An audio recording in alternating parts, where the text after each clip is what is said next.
We switched this topic about the Jerusalem being the center of the world just because it logically follows the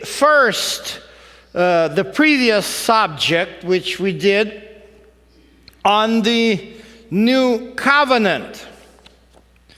In other words, what is the significance of the capital of Israel today for our salvation?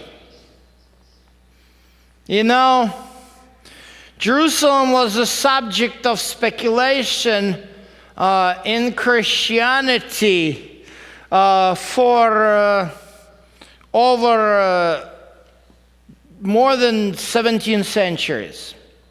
Everything started with the visit of Empress Helena, in the mother of Emperor Constantine in 320 something.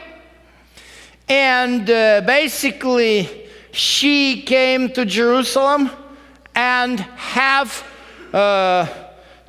found the cross on which Jesus was crucified.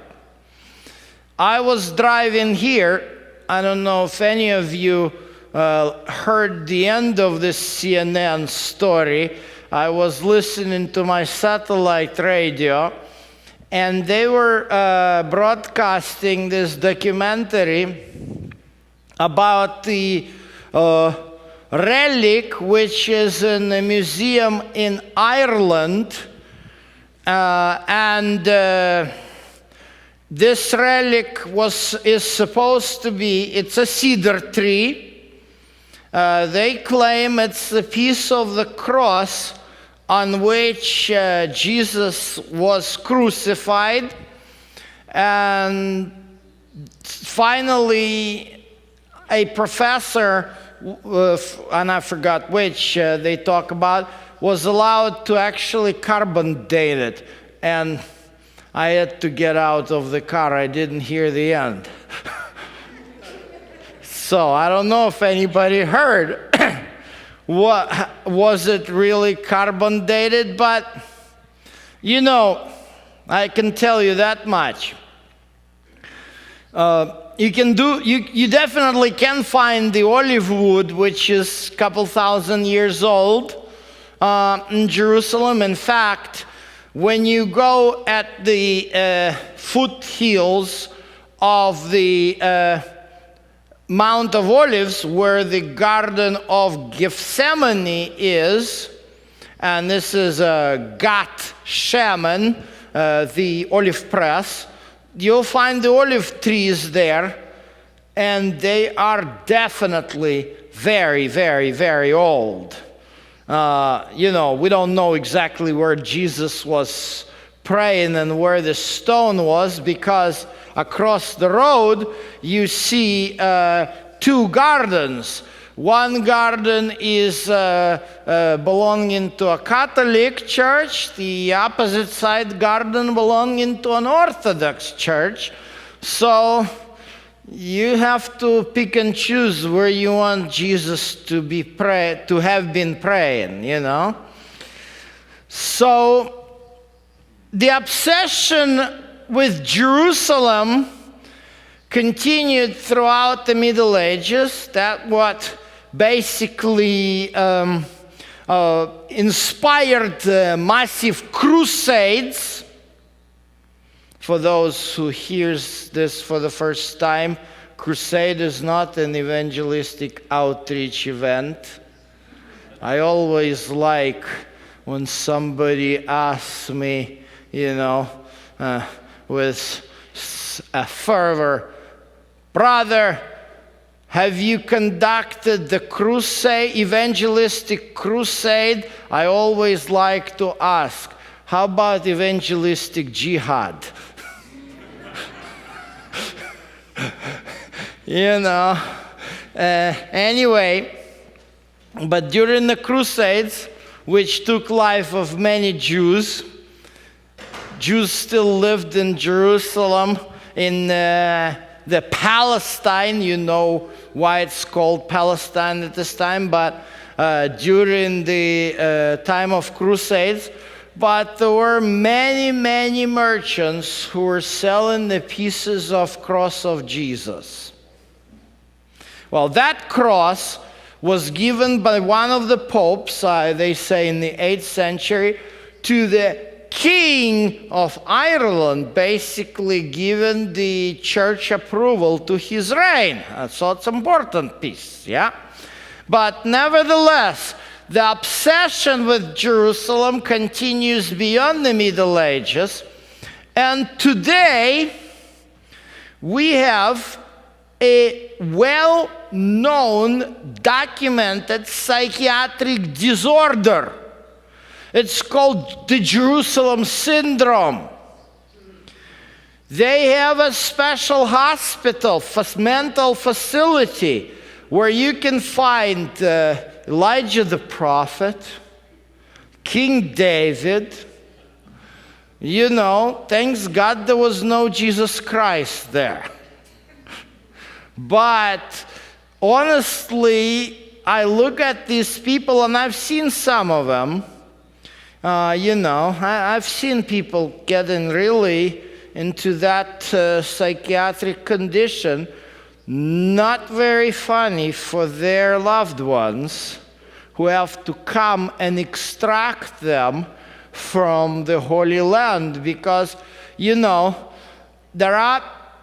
these are mainly, I would say, pious Christians who just got obsession with Jerusalem, and they wanted to go to Jerusalem so badly all their life that they basically would sometimes go as far as selling all their belongings, getting one-way ticket on the airplane, flying there, and then they end up in the real atmosphere of Jerusalem, and it doesn't connect. Jerusalem, they painted in their minds, does not connect with Jerusalem of 2015. And that's what makes them go on psychotic breakdown. That's what it is. So, what is it in the Bible that makes Christians expect Jerusalem to become the worship center of the world? Let us read today the prophecy found in the book of Isaiah. And hear what it sounds like. Now it shall come to pass in the later days that the mountain of the Lord's house shall be established on the top of the mountains and shall be exalted above the hills. Well, the people are drawn to this phrase in the later days, and that's what makes people thinking. So, what is the mountain of the Lord's house? Well, the Lord's house is here. This is where the temple was in Jerusalem. That's the Jerusalem of the 1st century. That's the second temple. It's still difficult to reconstruct and excavate the first temple remains, just because you don't want to really go under. You know, the archaeology is a very tricky science because people often rely on it. We do have a number of excavated sites of the first century sites, and I'll be showing them to you next week. But what's important is sometimes you start excavating, you're digging down wherever you can because people live there, so you need to, what Israeli archaeologists were able to do, they would have a house, they put it on the, how you call this? Stilts, that's correct, on the stilts. And underneath the foundation, they would dig, and that's how they dug what is known the Herodian quarter. And this is the 1st century BC AD, and they found a couple villas.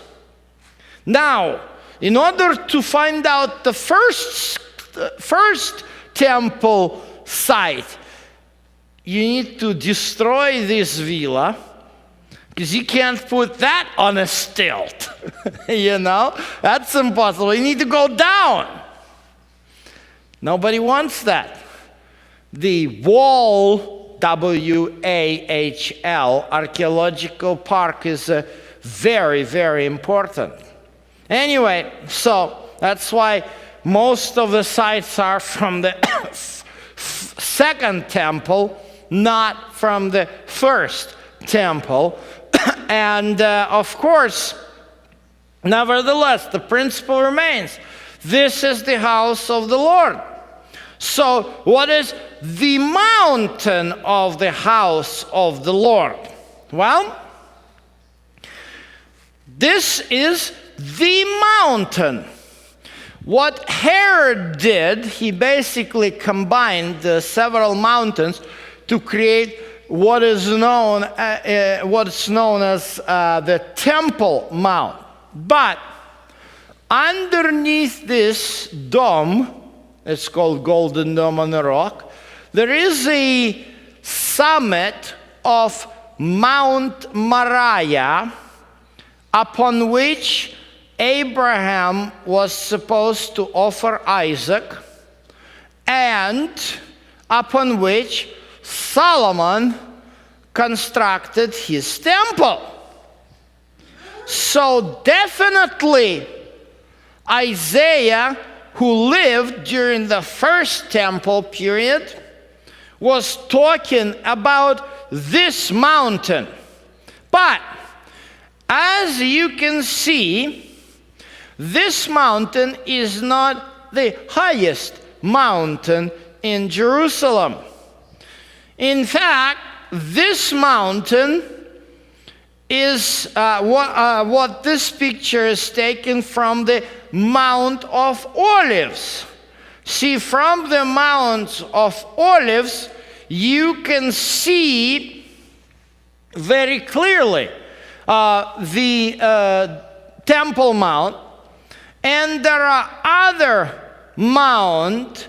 There is another mountain right here from which you can also see the Temple Mount. So it is interesting that Isaiah is talking about the mountain of the house of the Lord getting basically above the higher mountains. See, this painting before massive construction shows pretty truthfully.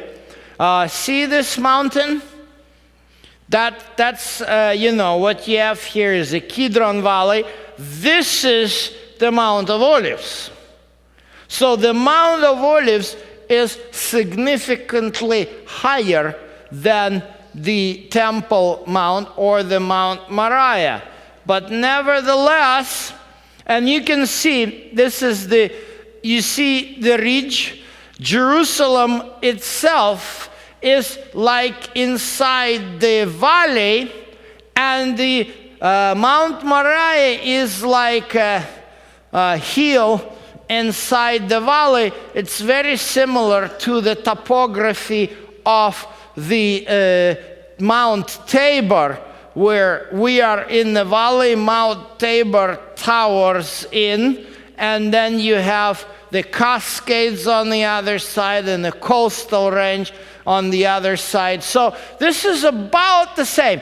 Here is the Mount Scopus, and here is the Mount of Olives. See, they surround Jerusalem, but they tower over Jerusalem. It is interesting that on those hills, during the times of apostasy, the pagan worship places were built.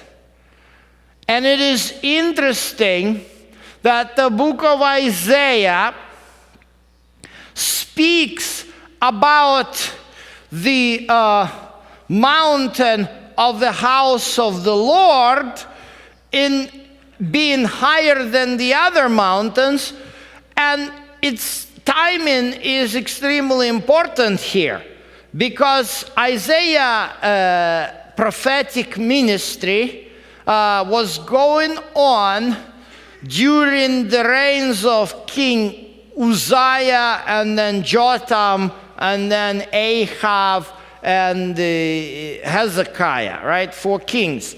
And Isaiah starts, this is chapter 2. So Isaiah starts during the reign of Uzziah. And when you look into the book of Second Kings, it describes the reign of Uzziah as a good reign. He was doing well in the sight of the Lord, but the people still sacrificed on high places. And this is why Isaiah, in his chapter 1, which we discussed in the previous lectures, says about, tells Israelites, why do you go to my temple here after you have just worshipped on the high places? I don't want this kind of dual membership.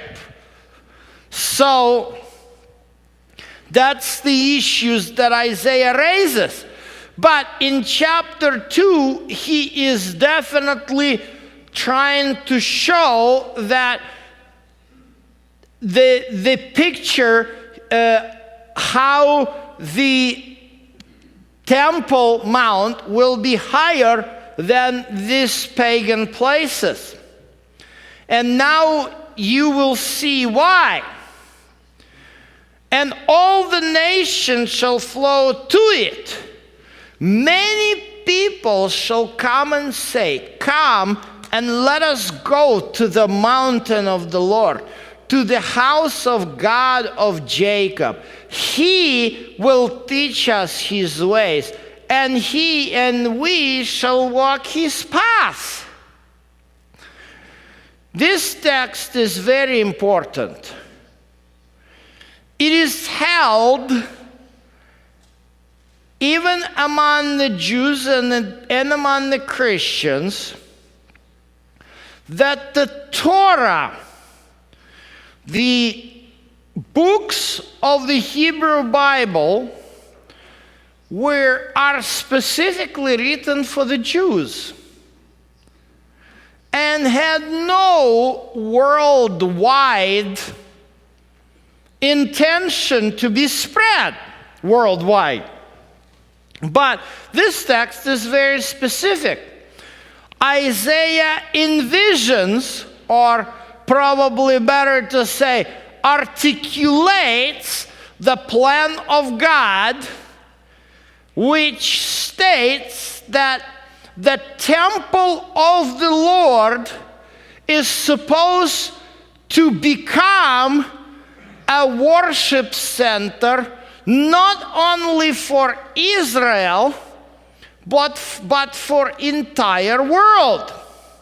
In other words, we talked about this when we cited earlier Exodus chapter 19, and we talked about the election of Israel. And we concluded back then that Israel was elected not to become some kind of a higher race or privileged nation, but they were elected to become a priests to the rest of the world.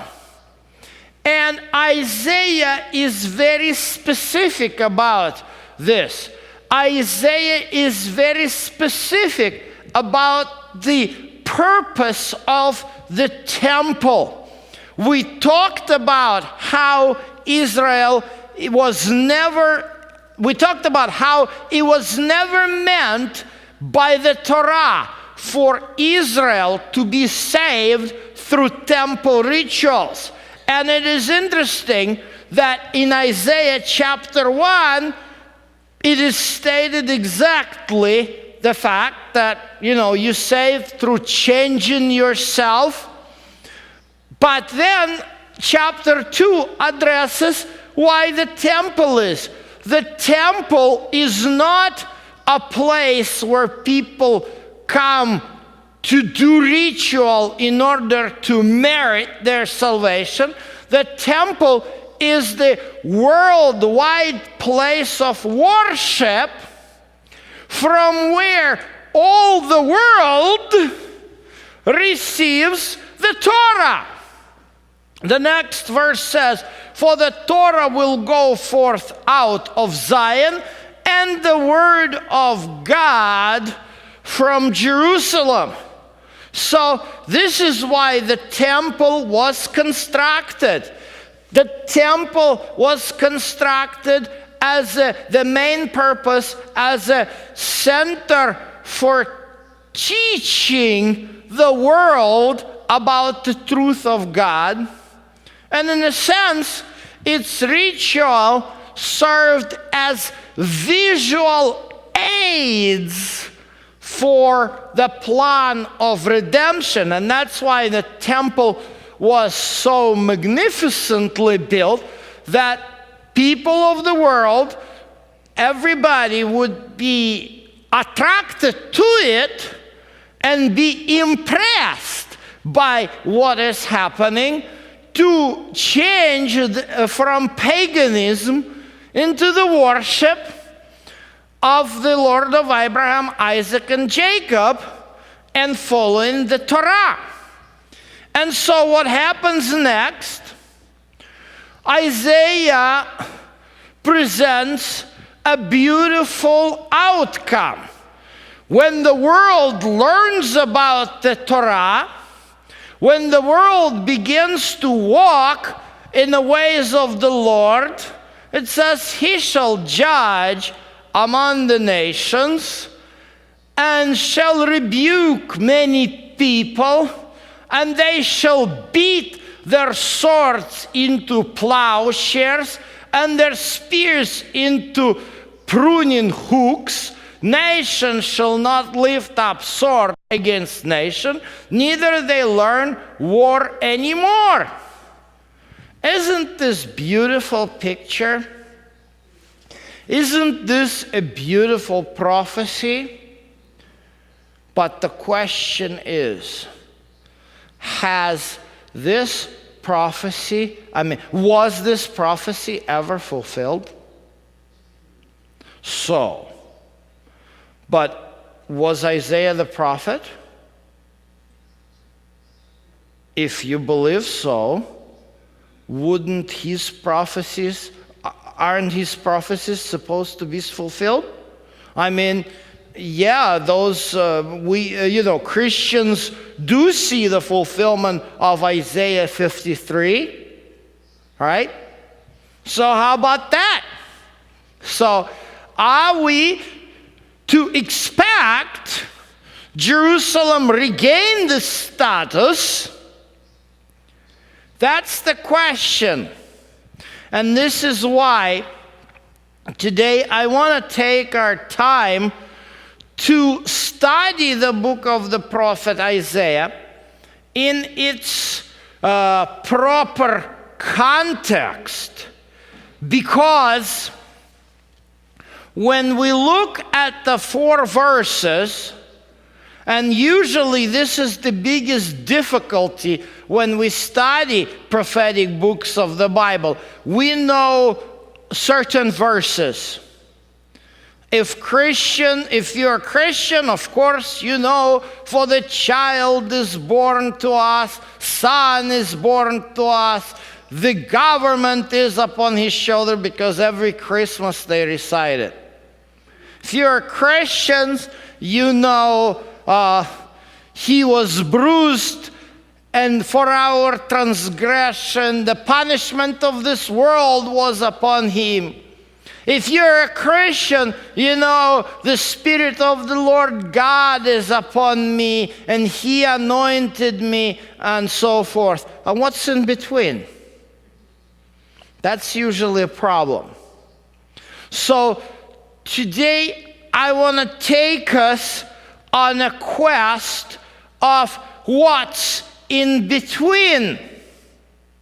In other words, we need to look what's beyond. We started with verse 2, and verse 1 says, it is the vision of Isaiah, the son of Amos, regarding Judah and Jerusalem. Verse 2 this begins to describe this vision.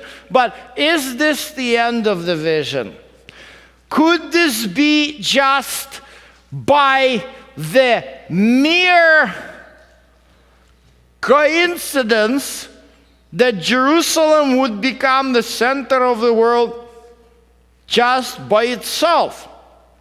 Verse 5 is very clear.